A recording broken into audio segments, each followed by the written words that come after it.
nga gabi sa tuang tanan. So, I thank God for this time and another opportunity to speak sa tubangan. And I thank God for the time neta diri karon uban sa mga malipayong mga hulagway. So, tonight, God has sent us a message that we can apply in our walk of faith. So, it's only a short message. So, yun pa diri is walk of faith. So, do we all walk with faith? Ha? Do we all walk with faith? Amen. Amen. So, praise God. This message is about us being the forerunner of Jesus Christ. So, we Christians, we believers are the forerunners of Jesus Christ. So, later, storya na to, what is forerunner? So, more of Jesus means less of ourselves. We told pa ni Stephen Prado. So, sa mga nakaila, Stephen Prado. Sige. So, yun na niya is, more of Jesus means less of ourselves. So, do you agree on those statements now? More of Jesus means less of ourselves. This is the true essence of trust and worship to Jesus. So, how is our walk with God this week? So, unsay dagan sa tuang paglakaw kauban ang Ginoo. Unsay dagan sa tuang journey karon nga week. So, as nabuhat sa mga daily nga lives, at the same time, we are living like God. No, not living like God, but living more like God. So, samtang ra. So, how is our walk with God this week? So, musta ang inyong relationship sa Ginoo karon nga week? So, who is the center of your journey? So, along sa inyong journey, along sa inyong paglakaw, kauban si Jesucristo. So, who is the center of your journey? Kinsa ang nasa sentro sa inyong paglakaw, kauban ni Kristo? Is it ourselves? Is it yourselves? Imong kabalingon ba ang the center sa katong nga journey? Or is it God ang nasa tunga dito sa journey? Is it more of you? More ba sa simwa and less of God? Ang inyo bang journey is more of yourself rather than more of God? Or your journey is more about God and less of yourselves? So to further elaborate our message for tonight, let us allow John 3:22 to verse 30 to speak in us. So, ang balikon, John verse 3:22 to 30. So naging padra is, after this, Jesus and His disciples went out into the Judean countryside, where He spent some time with them and baptized. Now John also was baptizing at Aenon near Salim, because there was plenty of water, and people were constantly coming to be baptized. So verse 24, this was before John was put in prison. Verse 25, an argument developed between some of John's disciples and a certain Jew over the matter of ceremonial washing. Verse 26, they came to John and said to him, Rabbi, that man who was with you on the other side of Jordan, the one you testified about, when he is baptizing, and everyone is going to him. Verse 27, to this John replied, a man can receive only what is given given from Him in heaven. Verse 28, you yourselves can testify that I said, I am not the Christ, but I am sent ahead of Him. Verse 29, the bride belongs to the bridegroom. The friend who attends the bridegroom awaits and listens for him, and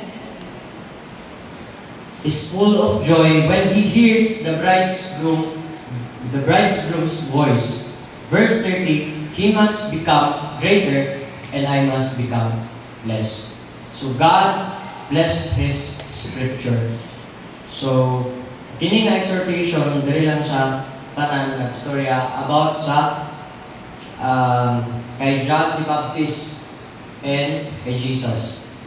So, this scripture is a great example of humility in a Christ-centered life. This is a call for all of us to be humble, acknowledge Jesus, and be His forerunner. So, forerunner na po. So, forerunner is a person or thing. So, pwede siya sa katawo or pwede po siya sa kagamit that precedes the coming of someone or something else. So, ang forerunner, for example, is mura siya, kumbaga, buta na to, mura siya usa ka motor or usa ka sakyanan nga mo clear sa agyanan before mo agi ang VIP. Usa ka mo agi ang tawo nga importante. So, it's either an object or a person. So, that is forerunner. So, if we try to look at the context of this scripture, John the Baptist was already famous and popular before Jesus Christ is known. Kaya he is preaching and baptizing people. In fact, si Jesus mismo nagpabaptize kay John the Baptist. So, before si Jesus nag-start siyang ministry, before si Jesus preach and baptize, ang nauna niya is si John the Baptist. So, John the Baptist kay ga-testify o ga-baptize. Ga-baptize siya, ga-testify siya kay Jesus as a coming na Messiah. So, mauna si John the Baptist kay usa ka known na tao and popular na tao. A good thing about John the Baptist is even when he had all these things, he chooses to be less and give more to Jesus Christ. A good example of a Christian attitude. So even though John the Baptist is great, so he preached and he baptized, so he give more praise to Jesus Christ, and wala niya gingon na giapo. So what is distinct or what is difference between John the Baptist and Satan? So lataw na to ang ilahang compare and contrast. So very different kayo pag imong natawan si John the Baptist and Satan. Layo rin kayo sila ng dua. So let us hear how the Bible describes Satan in Isaiah. Ayun ko sa computer. Isaiah 14 verse 12. Kung naan yung mga Bible, palayo sa book agree. Isaiah 14 verse 12. Nag-ingon na, how you have fallen from heaven, O morning star, son of the dawn.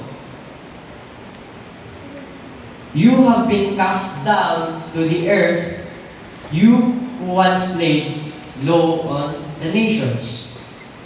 So as described Satan that was once Lucifer is a great being.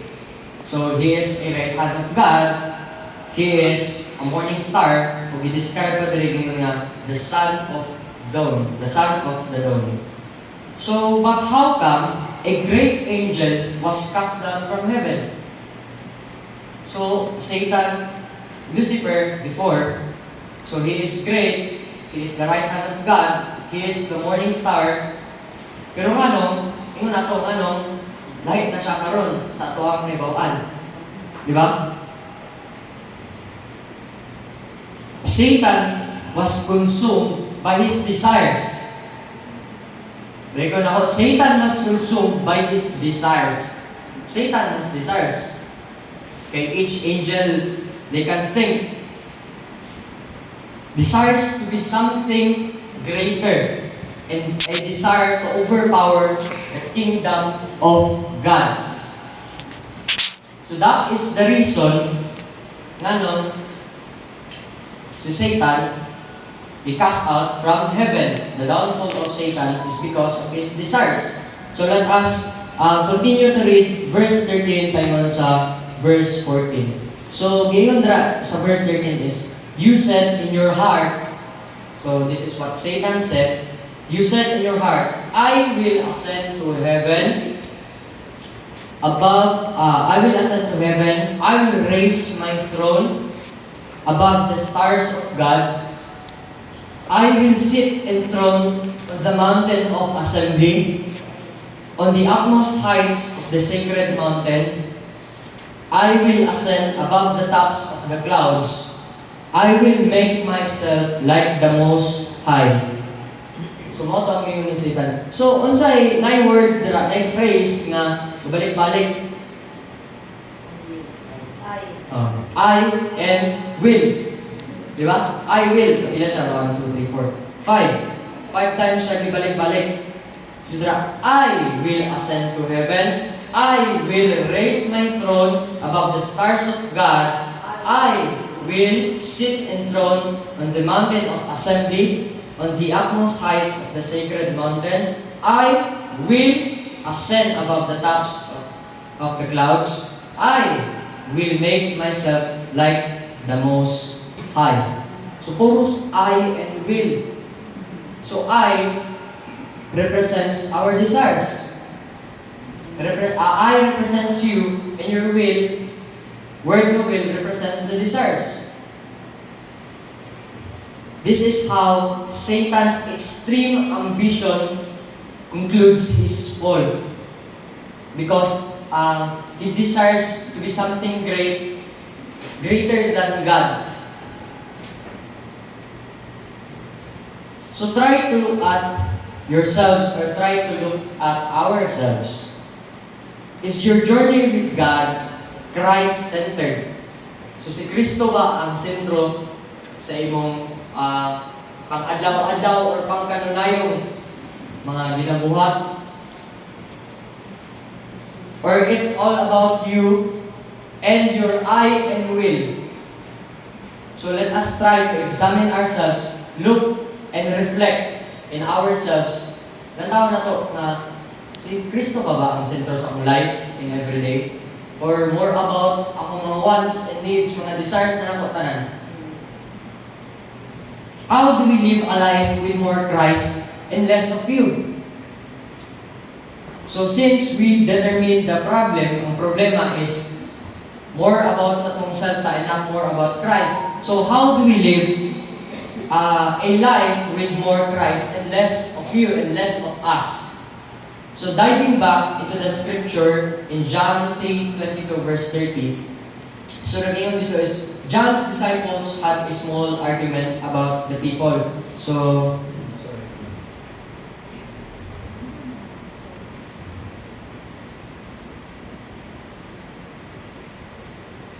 there is a certain verse dito na nag-ingon na there is an argument happening na ay discussion or kumbaga panaglanis nga nahitabo dito sa lugar. John's disciples had a small argument about the people going to Jesus for baptism. Siguro ang mga disciples ni John, siguro istoryanan sila dito nga kakato imong gibaptize, gabaptize na po. So siguro, they were worried or they are afraid probably because some people moved from John to Jesus. Ang disciple ni John, nabalaka. Kay, before si Jesus the ministry, na ministry ni John. But pag-abot ni Jesus, not everyone, pero some of the people, dito kay Jesus, umbalhin. Dito kay Jesus na naminaw siya mga sermons and preachings. So siguro, nabalaka ang mga disciples ni John the Baptist. So verse 27 to 28. So John the Baptist began to acknowledge Jesus Christ as the Messiah and made Jesus great rather than for himself. Na verse nila sa verse 27 to 28. Isaiah.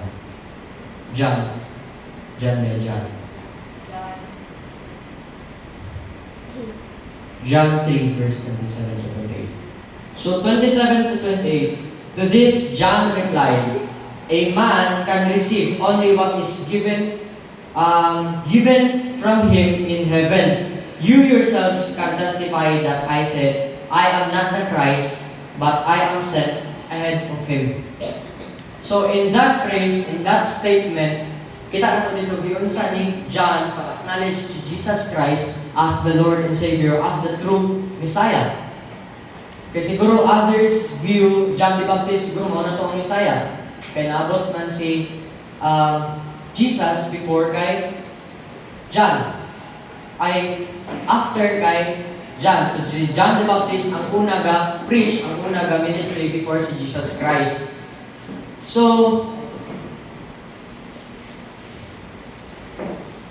the bride belongs to the bridegroom. Ingon pa si John the Baptist. The friend who attends the bridegroom awaits and listens for him and is full of joy when he hears the bridegroom's voice.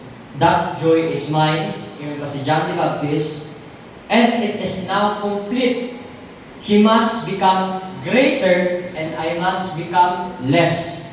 So, walang gingon ni John the Baptist. Instead, ga-argue ang iyang mga disciples,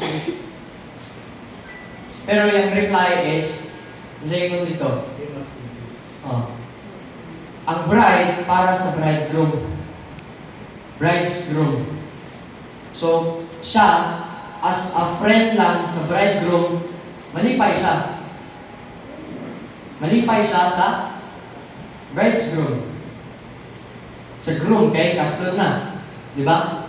So instead, si John, dauton niya ang ministry ni Jesus, yahang i-acknowledge ang ministry ni Jesus. Kung siya ngayon a powerful statement, he must become greater and I must become less. So what a wonderful word, no? Jesus must become greater and we must become less. Yung matod pa ni John. So John the Baptist made himself a forerunner of Christ. Forerunner, person or thing, na clear out sa way para sa person na mas importante. So I challenge you tonight, be a forerunner of Christ. Ikaw o ako, let us be a forerunner. Mahimutang mo clear sa way, let us preach the gospel para kay Christ to a greater being na much important kaysa sa tuwang kaugalingon. So, are we doing the same as a disciples or we are all selfish enough to take all the glory and honor that is rightfully for Christ? So, are we doing the same as a disciple of Christ? So, are we taking all the glory para kay Christ? Or, ato ba siyang ina-acknowledge as a Lord and Savior and ang nagunda sa tanan? So, try to check ourselves. So, brothers and sisters of the Lord, this is the reality. So, mali ang kamaturan for most of the Christians, for most of the believers. So, stop being selfish. Stop being selfish. To have all the glory, to have all the attention, riches, fame, and a self-centered Christian. So most of the Christians today are self-centered. All they think is unsa ang ilang benefit, all they think ang unsa ilang makuha pag musunod kay Christ. But dili, wala nila ginauna kung ginunsa ni Christ pagbayad dito sa cross. Ang ila is all the benefits lang ang ilang gusto. So, as a Christians and as a disciples, so let us stop being selfish and a self-centered Christian. So give more to God and less of ourselves. It is not about what we do, dili siya about unsa atong gibuhat every day, unsa atong ginabuhat, but it's all about what is done on the cross. So, balikan ako, it is not about what we do, dili siya about unsa sa atong gibuhat, maka-give of praise or glory sa tuwa, but it is all about what is done, unsa ang nahuman dito sa cross. Focus on Jesus Christ, even when it costs you everything. So, following Christ is costly, diyan. Be a forerunner of Jesus Christ. So like John the Baptist, wala niya gitake ang credit, wala niya gitake ang acknowledgement, ang glory, ang praise, but he prepared it for God nga moabutay. A forerunner that makes a way for the king, and a forerunner that not na dili magbuhat o agianan para sa iyong kagalingon. A forerunner that makes a way for the king and not for himself. So let us be ngunana na forerunner. We are all Christians. So we have our mission and vision. So we must fulfill our mission and vision, and we must be a forerunner of Jesus Christ Himself. So, si Don Moen nagingon nga, less is more. So, naay video si Don Moen about music workshop na nagtugtog ang each instrument pati si Don Moen. So, what happened is, ipakita dito ni Don Moen, kung saan may tabo, pag ang tanan instrument, kanang yagaw, or kaya kanang saba, ano to, kaya gusto ka madungog, o kusgan na yung mga, so yung nga. So kung saan may tabo, kumbaga ginatawag na siya sa musician nga overplay. So yung nga, kung saan may tabo sa banda, if mag-overplay, tanan. So, ingon siya dili is less is more. A simple juxtaposition phrase. So, ingon siya dili nga less is more daw. Because unsa mga may tabo, pag mag-overplay tanan instrument dili is ang nakanta matabunan. Ang main essence sa worship is the lyrics. Although part ang music, pero dili jud pwedeng ang usog kay music and hinay kayo ang nakanta. So, ang kakanta gyud ang usog, o ganing gitawag na leader. So, the lyrics. So, if mag-overplay ta ng instrument, ang kakanta dili na madunggan, matabunan ang kakanta. And sometimes, murag distraction na siya sa dalunggan. So, muna ingon si Don Moen is, less is more. Pero more. How can be a less becomes more? Diba? Paon sa ang less mahimong more. So, if we play less, if we play simple lang, just like sa music, so, mas mag-give o highlight ang lyrics, ang kanta. Matagan og spotlight ang lyrics or ang kanta.